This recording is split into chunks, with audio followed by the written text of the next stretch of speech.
My sister has always believed the world rearranges itself for her daughter. Not in an obvious way, not loudly.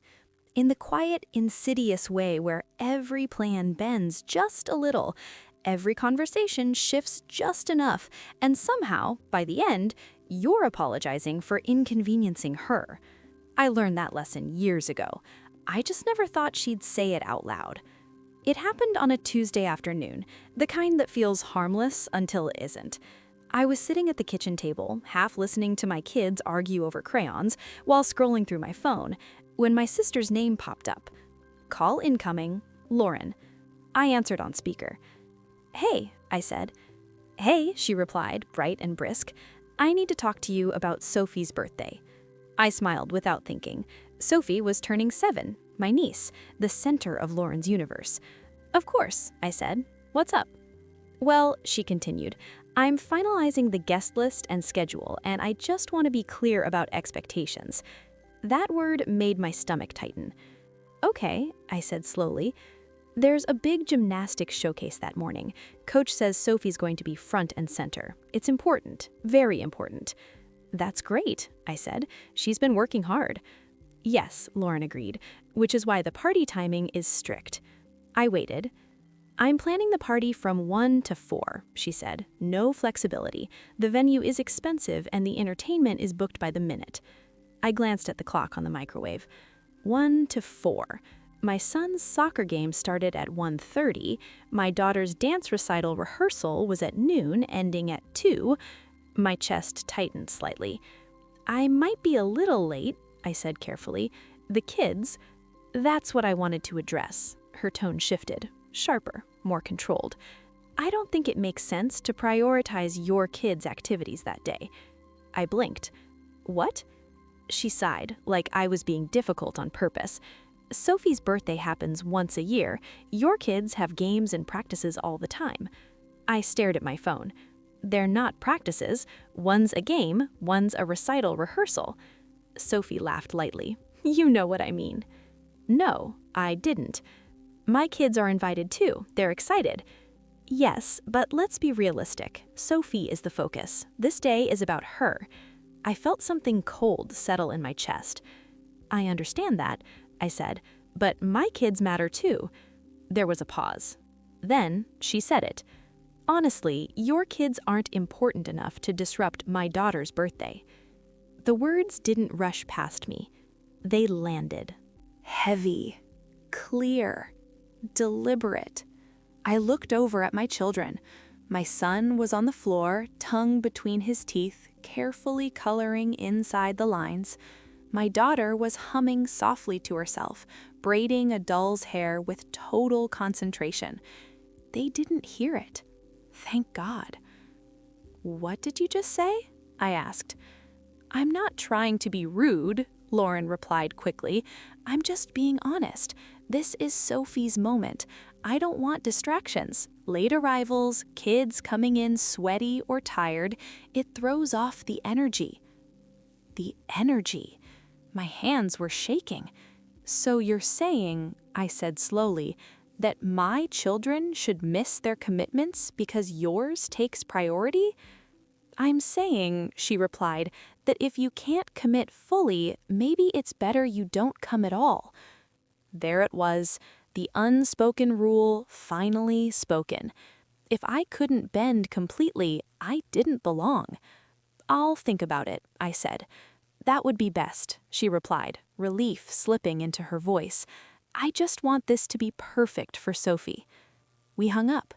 I didn't move for a long time, not because I was stunned, because something inside me was reorganizing itself. This wasn't the first time Lauren had minimized my kids. It was just the first time she'd admitted it without wrapping it in politeness.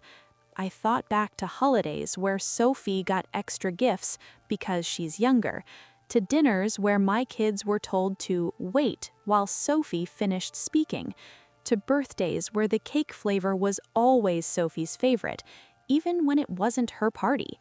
I'd noticed, I'd just stayed quiet. That evening, my husband came home and found me sitting at the table, staring at nothing. "What's wrong?" he asked. I told him. Every word. He didn't interrupt, didn't react, just listened. When I finished, he exhaled slowly. "She said that?" he asked. "Yes." "About our kids?" "Yes." He nodded once. Then he said something that landed harder than her words. "Then believe her." I swallowed. "What are you going to do?" he asked gently. I looked down the hallway at my children getting ready for bed. I don't know yet, but I did know one thing. I wasn't going to teach my kids that they mattered less, not even for family. The next morning, I woke up to a message from Lauren. "Just checking in, I need final numbers today." I stared at the screen. My finger hovered over the keyboard. This wasn't about a birthday anymore. It was about something far bigger. And whatever I decided next, it was going to change the way our family worked forever. Because my sister thought she was setting a boundary. She had no idea she was setting off consequences she couldn't control. I didn't answer Lauren right away. Not because I didn't know what to say, but because I knew whatever I said would set something in motion that couldn't be undone. I packed lunches, tied shoelaces, signed permission slips. I watched my kids move through their morning routines with the kind of trust children have when they believe the adults in their lives will always protect their place in the world. That trust sat heavy in my chest. By the time I dropped them off, I still hadn't replied. My phone buzzed again as I pulled into the parking lot. "Lauren, I really need an answer." I typed, deleted, typed again. Finally, I wrote, "Me. We won't be able to make it at 1. The kids have commitments. We'll come after." 3 dots appeared instantly, then disappeared. Then, "Lauren, that doesn't work for me." I closed my eyes. "Me? Then I'm sorry. We'll celebrate with Sophie another time." There was a long pause, long enough for my stomach to knot. Then my phone rang. I answered. "You're really doing this?" Lauren demanded. "I'm choosing my kids," I said. "You're choosing to hurt Sophie," she snapped. "She's been talking about this party for months. And my kids have been talking about their game and rehearsal. They worked for those moments." Lauren laughed, sharp and humorless. "You're being dramatic. They won't even remember." I felt something inside me snap, not loudly, but cleanly.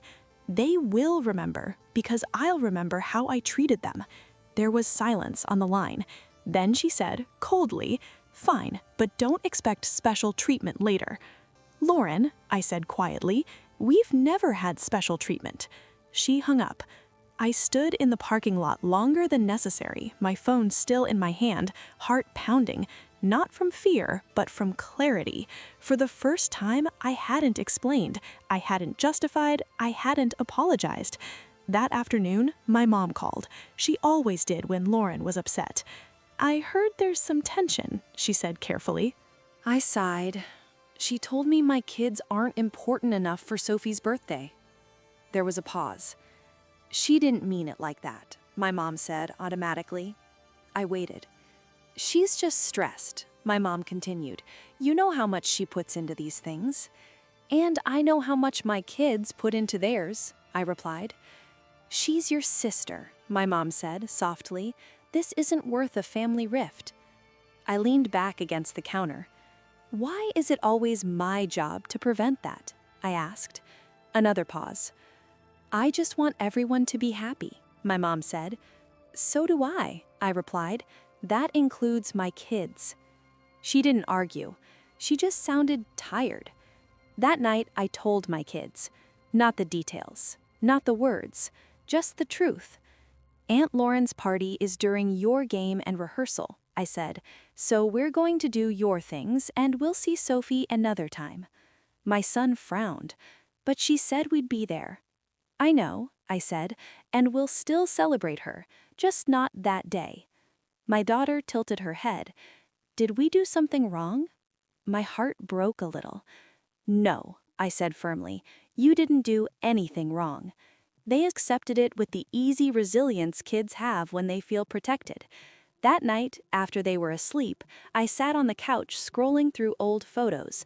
Every holiday, every birthday, Sophie front and center. My kids just nearby. I hadn't imagined it. If this story feels uncomfortably familiar, if you've ever been asked to make your children smaller so someone else could feel bigger, you're not alone. And if stories like this resonate, make sure you're subscribed to Scarlight Stories. Some truths only surface when we finally stop smoothing them over. The day of the party came faster than I expected. We woke up early, packed snacks, found cleats, pinned hair. The soccer field was cold and muddy. Parents huddled on the sidelines with coffee cups and folding chairs. My son played harder than I'd ever seen him play, running like every pass mattered. Because it did. At the dance studio, my daughter stood straighter than usual, counting beats under her breath, eyes locked on the mirror like she belonged there. Because she did. My phone buzzed during halftime. A photo from my mom. Sophie in a sparkly leotard, balloons behind her, smiling wide. Mom, she keeps asking where the cousins are. I swallowed. Me, tell her we love her and we'll see her soon. A minute later, another message. Mom, Lauren's upset. I didn't respond. We celebrated that night with pizza and ice cream. My kids were loud, happy, exhausted, and I felt lighter. The next morning, social media exploded. Photos, videos, captions about the perfect day and family who shows up. Lauren didn't tag me, but she didn't have to. Friends started messaging. Did something happen? Why weren't you there? Everything okay? I replied to none of them, because something else was happening. Quietly, consequences were beginning to ripple outward. 2 days later, my mom called again. This time, her voice was different, not defensive, uncertain. Your sister's been difficult, she admitted. I raised an eyebrow. How so? She expected you to apologize, my mom said. She thought you'd come around. And now? I asked. She's angry that you didn't. I nodded slowly. And Sophie? I asked. My mom sighed. She was disappointed, but she's fine. I closed my eyes. That mattered. More than anything. Lauren told her you chose soccer over her, my mom added. My stomach dropped. That's not okay, I said. I know, my mom replied quietly. And I told her that. That was new. The shift was subtle, but I felt it. Lauren had pushed too far. And for the first time, the discomfort wasn't landing on me. It was landing back where it belonged. That evening, my sister texted me. Hope it was worth it. I stared at the message, then typed. Me. It was. 3 dots appeared, then vanished, then nothing. I set my phone down and looked around my living room, at the scattered toys, the half-finished homework, the quiet hum of a home where no one had to compete to matter. And I realized something important. This wasn't about a birthday. It was about a pattern finally being interrupted. Lauren had always assumed I would fold. She had no idea what came next. Because the consequences she feared most, they weren't loud. They were slow, and they were already in motion. The silence after that text lasted 3 days. No calls, no follow-ups, no passive-aggressive emojis, just quiet. At first, it felt like relief. Then it started to feel like something else, like the pause before a storm. On the 4th day, my mom called again. I need to ask you something, she said, her voice hesitant in a way I wasn't used to hearing. Okay, I replied. Did Lauren ever ask you to help financially? She asked. The question caught me off guard. With what? I asked. The party, she said, or other things. I leaned against the kitchen counter. She didn't ask, I said. She expected. There was a long pause. She told me you'd agreed to cover the photographer, my mom said quietly. My stomach dropped. I never agreed to that, I said. She never even mentioned it. Another pause, longer this time. She seemed very confident, my mom added, like it was already settled. I closed my eyes. This was familiar territory. Lauren had always spoken in conclusions, not conversations. If she decided something made sense, she acted as though everyone else had already signed off. "That's not true," I said.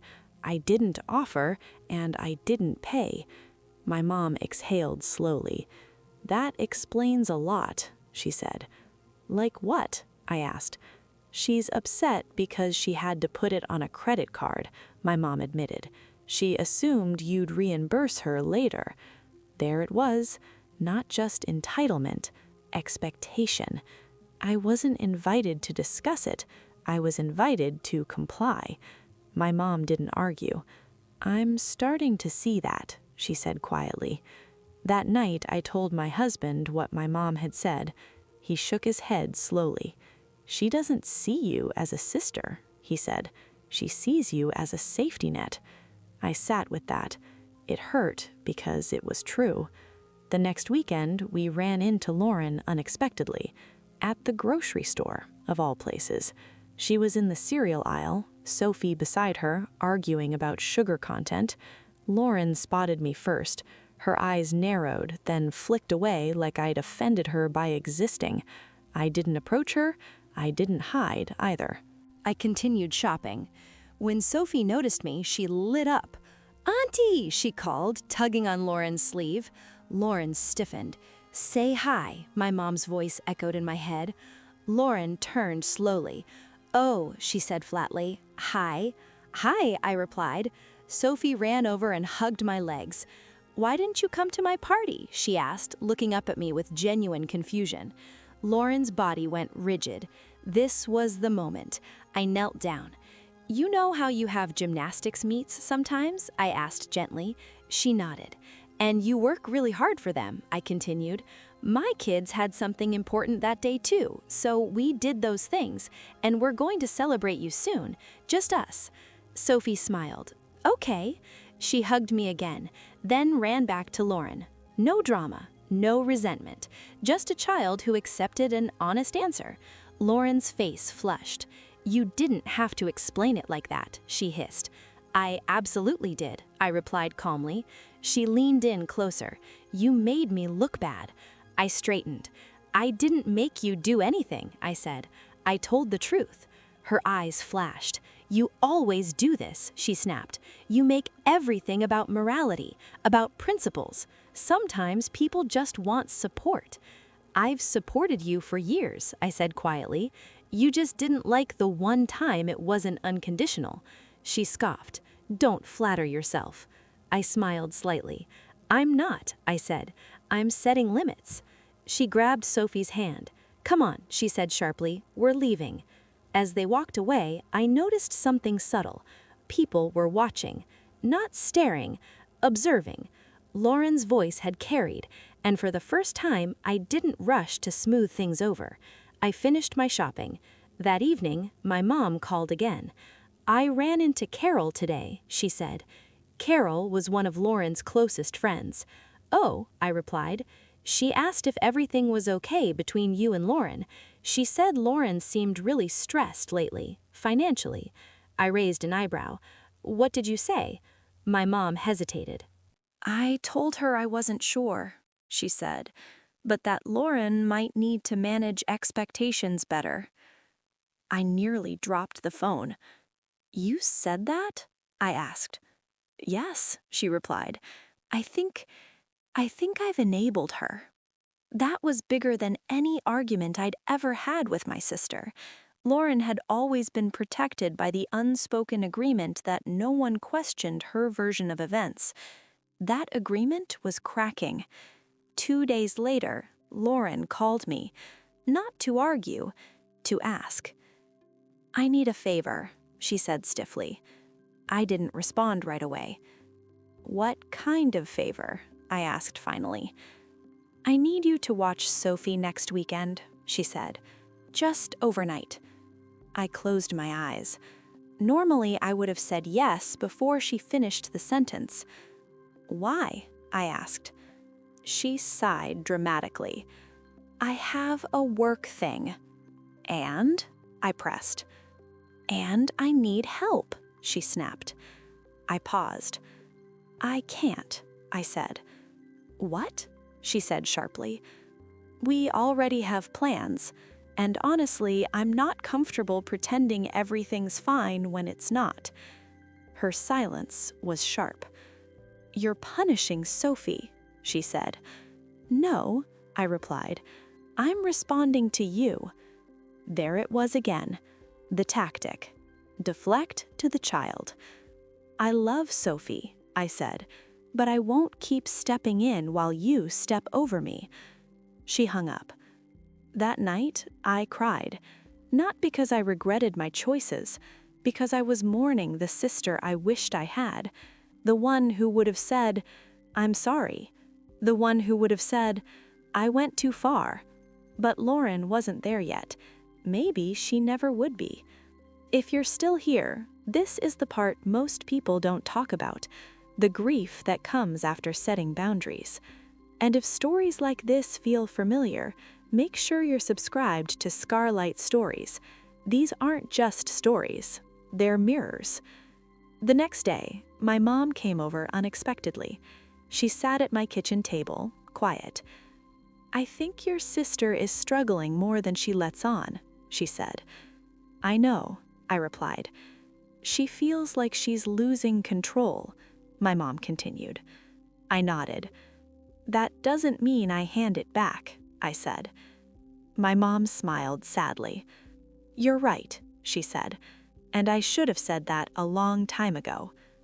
A week later, something happened that changed everything. Lauren sent a group text. To me, to my mom, to my dad. I need to be honest, I'm overwhelmed. I expected more help, and I handled it badly. I stared at the screen.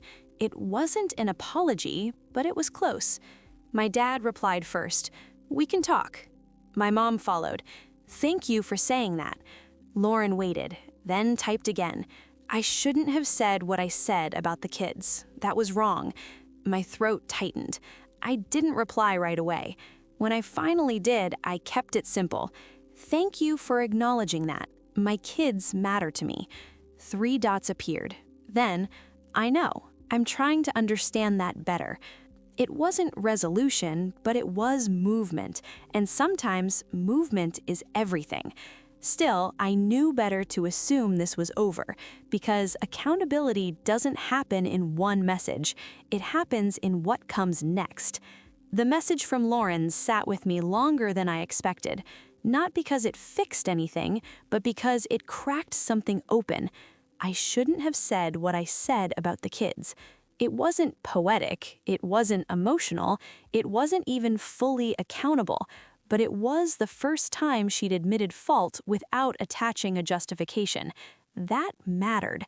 Still, I didn't rush to forgive her. I'd learned that forgiveness offered too quickly becomes permission. The week after that group text was careful. Lauren didn't call, didn't ask for favors, didn't make passive-aggressive comments in the family chat. She hovered at a polite distance, like someone unsure whether the ice would hold.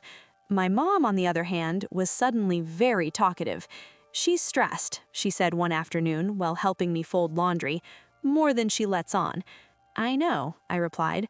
She's juggling a lot, my mom continued. Work, Sophie, the house. I stopped folding and looked at her. Mom, I said gently, I'm not the solution to that. She sighed. I know, I'm just trying to adjust. That word again, adjust. Everyone was adjusting to a version of me that didn't automatically bend. A few days later, I got a call from the school. My daughter had been chosen for a small solo part in the upcoming recital. Nothing flashy, nothing competitive. But she was glowing when I picked her up, talking non-stop about it the entire drive home. That night, Lauren texted me. Mom said Emma has a recital coming up? I frowned. Me. Yes, in a few weeks. There was a pause. Then, Lauren, Sophie has a gymnastics meet the same day. Of course she did. My chest tightened, not with anger, but with recognition. Here it comes. Lauren, I just wanted to let you know in case you wanted to plan. I stared at the message. It wasn't a demand, it wasn't an expectation, but it was a test. I typed slowly. Me. Will be at Emma's recital. 3 dots appeared, then disappeared. Then, Lauren. Okay. Just that. No guilt, no pressure, no follow-up. I sat there for a long moment, phone in my hand. That was new.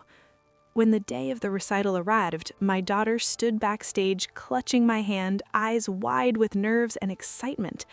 "You'll be right there?" she asked. "Front row," I promised. She smiled and nodded, then ran off to join her group. As I found my seat, my phone buzzed. A photo from Lauren. Sophie in her leotard, hair pulled tight, smiling at the camera. Lauren, good luck to Emma today. I swallowed.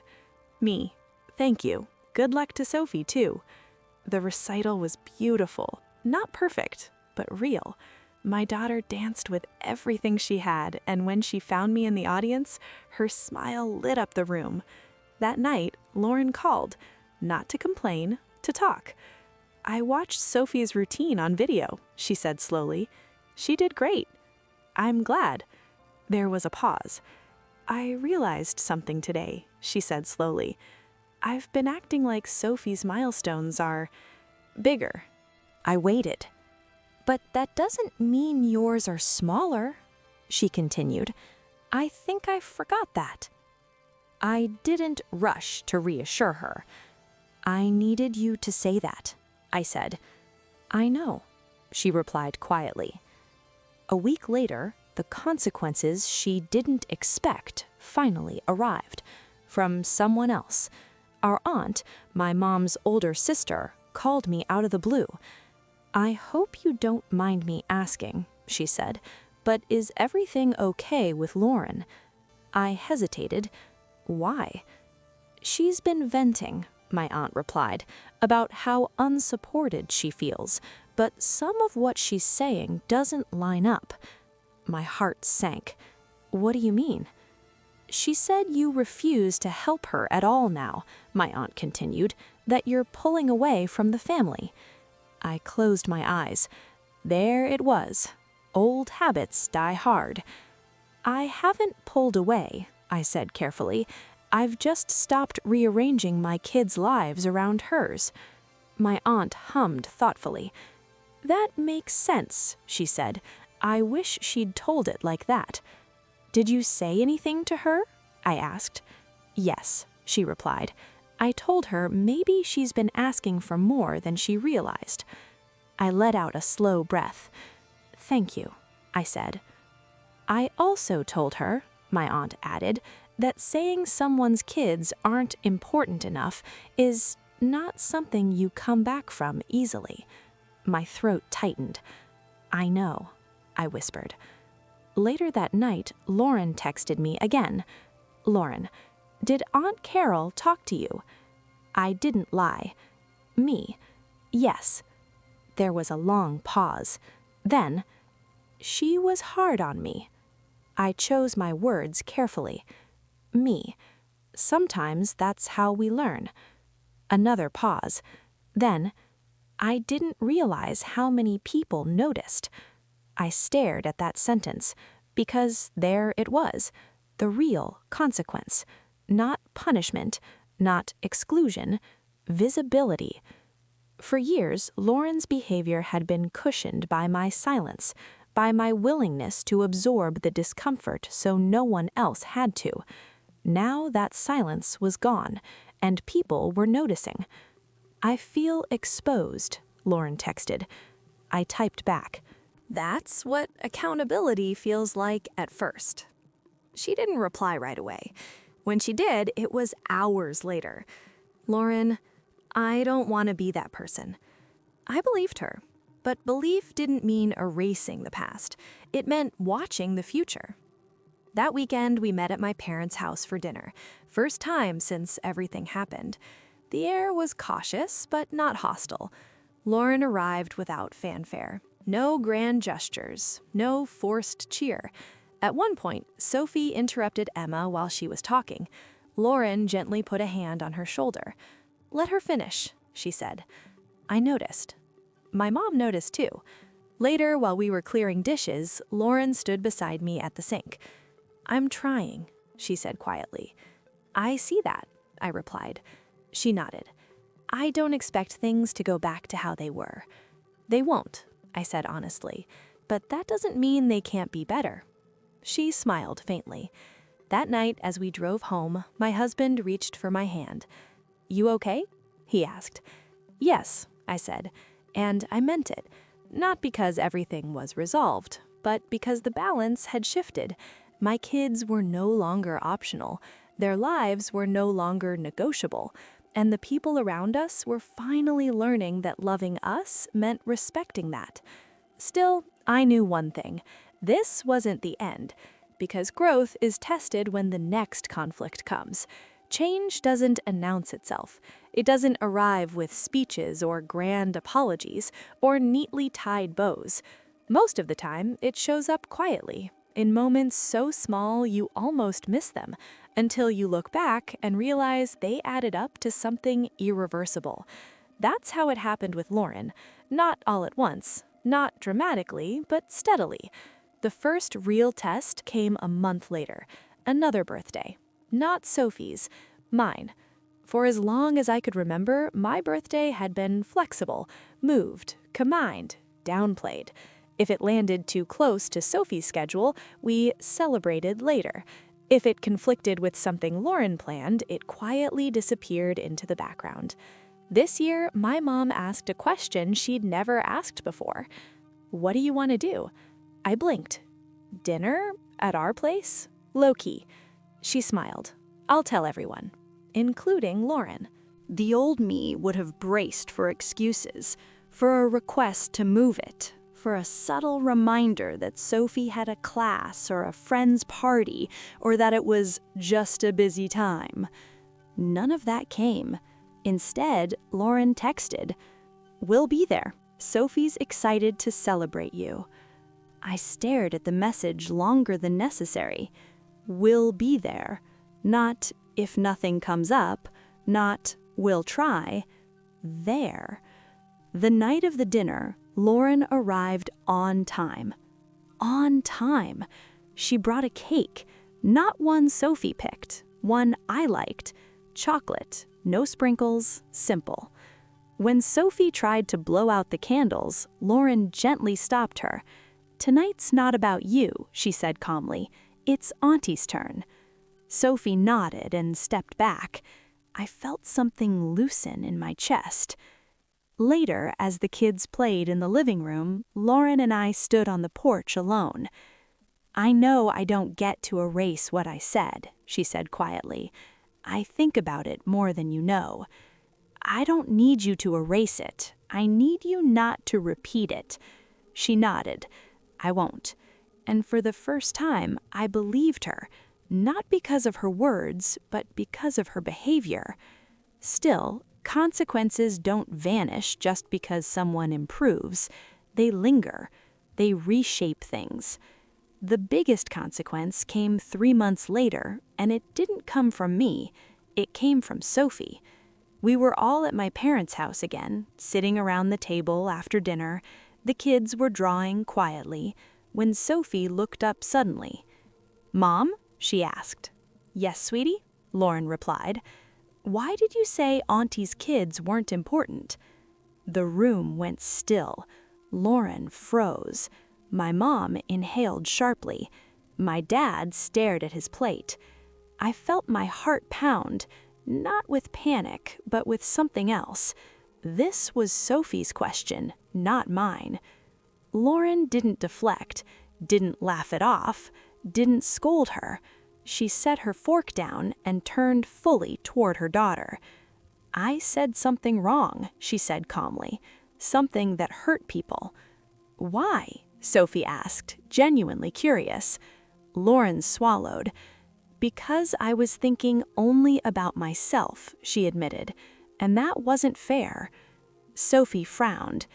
"But Auntie and Jake are important. Yes, Lauren said softly. They are, and I forgot that. Sophie nodded, satisfied. Okay, she said, going back to her drawing. The conversation moved on, but something fundamental had shifted. Later that night, as Lauren helped me stack dishes, Lauren whispered, "That was the consequence I couldn't avoid." I nodded. Kids hear more than we think, I said. They remember too, she replied. Months passed. Not perfect months, but honest ones. There were still awkward moments, still recalibrations, still times when Lauren caught herself before defaulting to old habits. And every time she corrected herself, the gap between us narrowed just a little. The biggest difference? My kids noticed. They don't rush Sophie anymore, my daughter said one evening. Aunt Lauren listens now, my son added. That was everything, because the real victory was never about winning an argument. It was about rewriting the rules my children were learning about their worth. One afternoon, nearly a year after that phone call, Lauren showed up at my house unexpectedly. She looked nervous. "I need to tell you something," she said. "Okay," I replied. "I got invited to help plan a big event for Sophie's gym," she said. "They wanted me to take over scheduling." I smiled faintly. "That sounds like you." She exhaled. "I said no." I raised my eyebrows. "I told them I'd help," she continued, "but not if it meant pushing other families aside, not if it turned into what I did before." I studied her face. "This isn't about impressing you," she added quickly. I don't want to be that person again." I nodded slowly. "That matters," I said. She smiled, relieved. The last time we talked about the birthday, the one that started all of this, was unexpectedly quiet. We were sitting on a park bench while the kids played. "I didn't just hurt you," Lauren said. "I taught Sophie something ugly." "You're teaching her something better now," I replied. She looked out at the playground. "I thought consequences meant punishment," she said. "I didn't realize they meant clarity." I smiled. "Clarity lasts longer," I said. "Today, our relationship isn't what it was. It's better, because it's real. There are boundaries now, respect where there used to be assumption, awareness where there used to be entitlement. And my kids, they know without question that they matter. Not conditionally, not comparatively, completely." If you're still here, thank you for staying with a story that didn't end with a villain being defeated, but with a pattern being broken. Because sometimes the most powerful consequence isn't cutting someone off, it's forcing the truth into the open and refusing to carry it alone anymore. And if you want more stories about choosing your children, your boundaries, and your self-respect, especially when it's hardest, make sure you subscribe to Scarlight Stories, because stories like this don't end when the conflict does. They end when the lesson finally sticks.